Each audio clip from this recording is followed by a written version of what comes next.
Hello, and welcome back to the Empower Her podcast. I want to tell you guys a little secret. Maybe I've mentioned this before, but I have to confess. I am a very big Real Housewives fan. And for those of you who are also Real Housewives fans, you may know that the Real Housewives of London premiered a few weeks ago, which is extremely exciting because we used to have Ladies of London, which was hilarious, and I love that. And we finally got a Real Housewives of London. I am obsessed, okay, to the point where it's embarrassing to admit, but after I watched the second episode, I felt depressed that I didn't have more episodes to watch and to binge. And don't worry, I'm not going to talk about Real Housewives this whole episode, but it got me thinking, why do these shows, and Real Housewives in general, and reality shows, pull me in so deeply?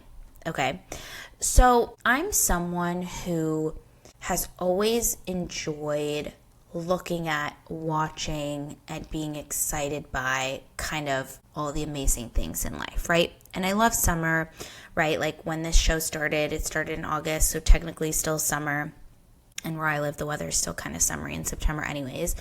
And I've always loved summer. I hate winter. I despise winter. I really try to like winter. Up until January 2nd, I'm fine. Because Christmas, the holidays, all the things. But come January 2nd, I am depressed. I am so sad during the winter time. So typically, I have also, because of this, despised fall, because fall transitions into winter. Stick with me. I'm going to make a point here. I'm going to tie these things all together. Okay, so typically, I don't love fall because I know that after comes winter. But I realize that maybe fall isn't the problem, just winter's the problem, right?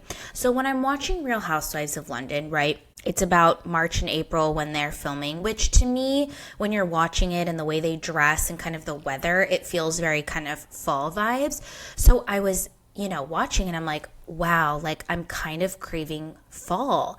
And I had to kind of like take a step back and be like, okay, that's weird. Like I don't do fall. Like I don't like fall. Like I'm a summer girly. Like what are we doing here, right? And I really had to look at like, okay, what is it that I'm feeling attracted to in this show, right? Like the fall routine, the fall vibes, right? The glamour, the social sparkle. I was feeling like, okay, this is feeling like an identity crisis. Like I want to be in their world so bad. I see them dressed up in these beautiful coats and they're going out to fancy dinners in London and socializing. And I'm like, ooh, this is so fun. And like, everything about the show, for me, I am craving some part of it, right? I'm craving some aspect of it for some reason. And, I've always felt really guilty about watching Real Housewives and liking Real Housewives. My brother famously told me, I will never forget this. Like, we were at home when we were all still living at home. He's 2 years younger than me. And I loved Real Housewives and all the reality shows back then, too. And he literally said to me, I will never forget, he said, you watching this show and these shows is killing your brain cells. And he tried to make me feel dumb by watching this show, right? And like, we're fine. Like, it's not that serious. But like, when we were teenagers and we would like poke at each other, like he said that obviously as a dig, like it's killing your brain cells watching this show. And I disagree. And so basically everything I just said, which feels, I know, quite random, Real Housewives, fall, all the things, what I want to get to is, and what's the topic of today's podcast episode is, what if your guilty pleasures aren't random? What if your guilty pleasures are actually mirrors of what we're desiring most in our lives right now? So I would like in this episode and beyond to start normalizing guilty pleasures, right? And again, I put guilty pleasures in quotation marks because I don't actually think they should be guilty pleasures. We should just enjoy them. But, things like reality TV, celebrity gossip, endless TikTok scrolling, Pinterest boards, rom-com rewatches, like you name it, those are typically all considered guilty pleasures. So instead of seeing these as silly or shameful, what if we actually treated these quote-unquote guilty pleasures like breadcrumbs to our desires? Okay, so let's talk about my example to kind of talk through this in like a real world. So my obsession with Real Housewives of London, right?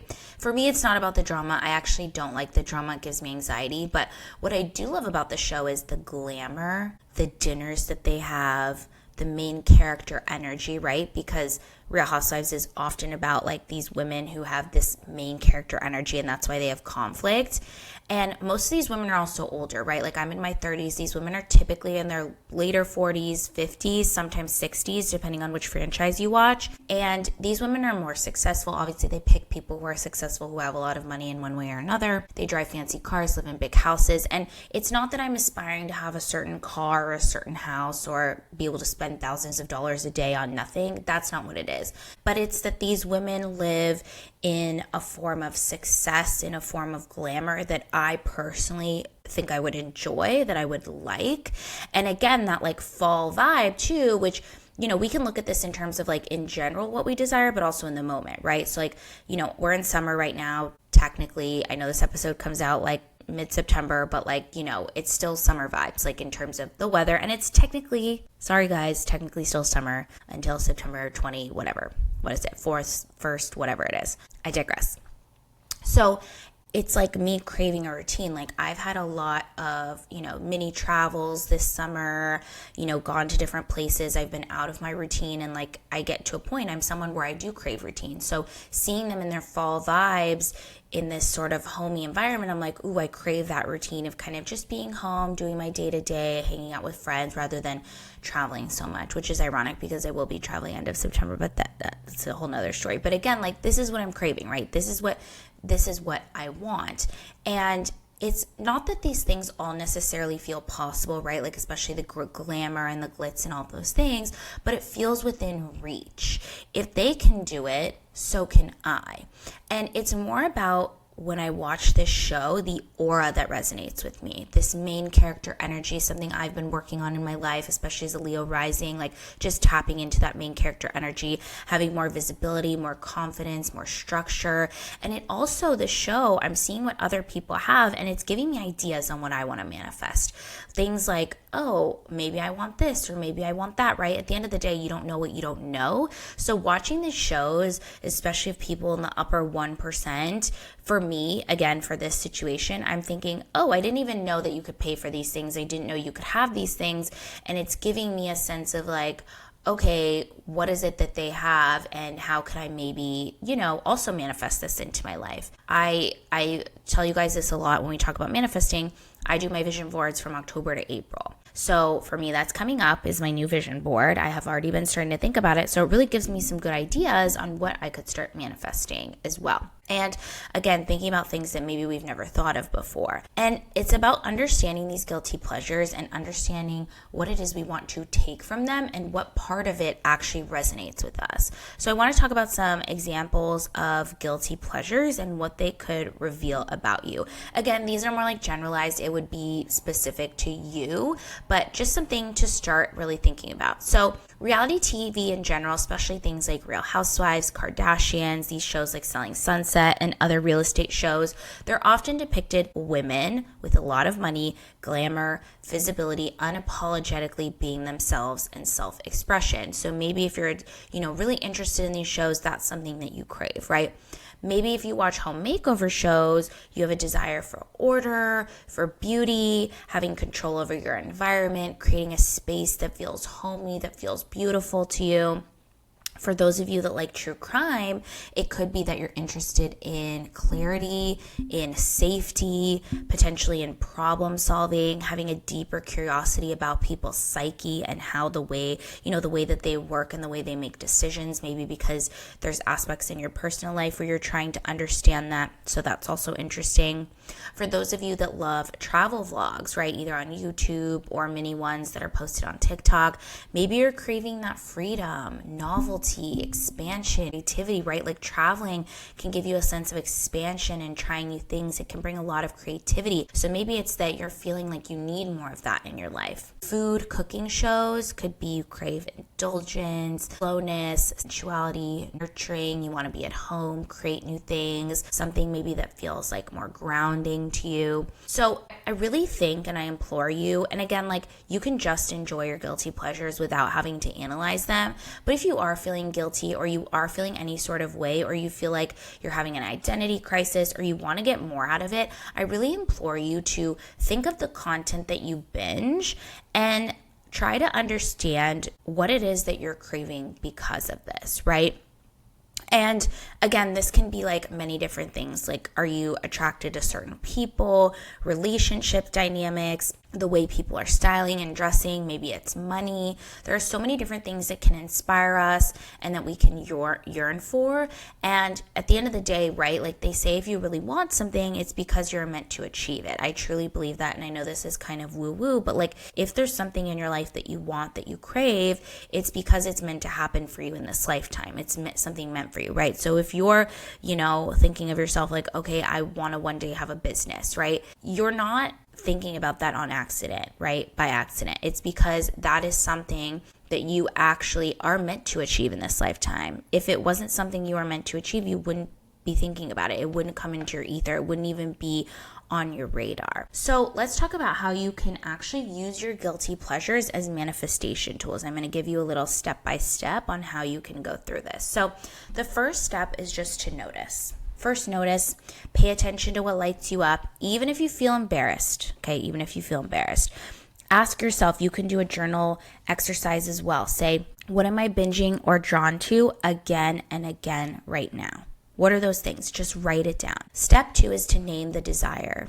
Okay, what does the guilty pleasure represent, right? For me, Real Housewives of London is glamour, routine, social sparkle, confidence, fall vibes, hardworking women living fabulously, success, money, stability, right? Presence.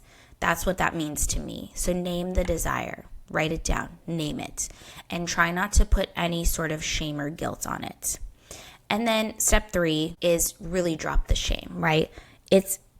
It's totally individual what you like. You're not silly for loving these things. You're seeing a piece of yourself reflected back to you. And again, it will be different for every single person. Everyone has different guilty pleasures. Don't let anyone judge you, and don't judge yourself, most importantly. If other people are judging you, those people are not people you need to talk about this with. Okay. Step 4 is to nest this into your life. Okay. Bring micro doses of this vibe into your current reality. Maybe for me, it's like I'm going to dress up cute and take myself on a coffee date. Or maybe you light a candle and make dinner, and you make dinner and then like set the table nicely. Maybe it's you book a trip that's only an hour away, but at least it'll scratch your wanderlust and give you some creative juice. Maybe it's you just spend, $100 on Amazon just decorating your space the way that you want to.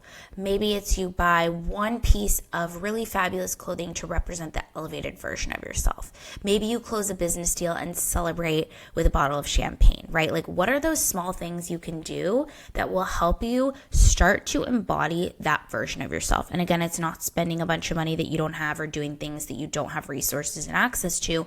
What are things that you can do now that will still give you that feeling and that sensation? And then step 5 is narrate it. So turn this into an identity statement or a mantra. This is where we talk about affirmations, right? Saying things like, I am allowed to live in the aura I desire. Or my guilty pleasures are breadcrumbs for the life I'm building. You can also go a step further and actually create affirmations like specifically for the things that you want. But if it's a stepping stone and you're still trying to embody this, these are some good affirmations to do as well. So let's kind of talk about this as a bigger picture, right? Like, we're moving into fall, right? We're in September. This is the time, I talk about this at the new year, but this is spring and fall, I believe, are much more energetically new year vibes than actual January 1st is. And now's a perfect time to look at what you've been drawn to all summer, spring, and sort of look at like what you've binged, what you've obsessed over, what you couldn't stop watching, and ask yourself, what is this telling me about what I want in my real life? Okay. And I have a journal prompt for you that you can do. So the journal prompt is, what guilty pleasure am I drawn to right now? And what desire is it showing me? Okay. And really, your guilty pleasures are not guilty. I just say guilty pleasures as quotation marks because we've been talking about it, but they're your soul whispering to you what you're ready to manifest next. They are breadcrumbs to understand what it is that you actually want. So don't try to push those feelings down. Don't allow yourself to feel shameful. Really reframe it as something positive and something you can learn from, and really understand what it is you can take from your guilty pleasures and how you can start manifesting those things into your life. I hope you love this episode. A little bit of a different vibe, but I was so inspired by my reality TV binging that I thought it would be a great episode to do. If you love the episode, I would really appreciate a 5-star review wherever you're listening to it. And if you're on YouTube, a subscribe as well. I hope you all have an amazing week, and I'll catch you in the next episode.